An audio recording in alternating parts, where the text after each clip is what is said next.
tossed a cigarette butt, and to my surprise, the grass around it just avoided it. Then, I realized the ground was made of clay. When I climbed to the roof, I was even more shocked. Every house in this neighborhood was identical. It was like the whole area had been copied and pasted. Even the clouds in the sky looked fake. I only wanted to buy a house for my girlfriend, but seeing all this, a wave of fear rushed over me. I quickly grabbed my girlfriend and we decided to leave. We drove for what felt like forever, but somehow kept returning to the same model house, number 9. As night fell and the fuel ran low, we reached number 9 again. We had no choice but to go back inside. To our surprise, the fridge had champagne and fruit, but the strawberries tasted like wax, no flavor at all. We didn't care, ate what we could, and rested for the night.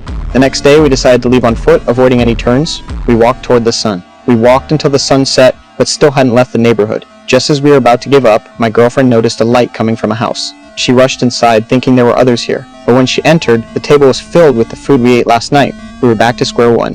The only difference? There was a box at the gate, filled with supplies and food. I felt like I was being toyed with. To make them stop this game, I decided to take action.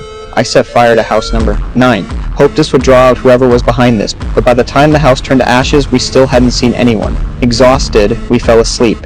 When we woke up, a box had appeared in front of us. This time, instead of food, it contained Eli's baby. On the box, it read, "Raise the child and be released." What was even stranger was that house number 9, the one we burned to the ground, was now fully restored, looking as if nothing had ever happened. We had no choice but to accept this reality, and put our last hope in the message left on the roof. Luckily, the baby grew at an alarming rate. By day 98, he looked like a teenager. Not only did he look just like a regular kid, but he had an incredible ability to mimic. He could almost perfectly replicate everything we said. I hadn't given up on escaping, and I followed the rules. The trash was to be put in a box, and someone would come to collect it.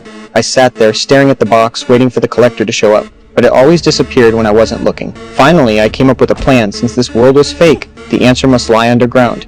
I began digging. I thought that if I dug deep enough, I would reach the real world.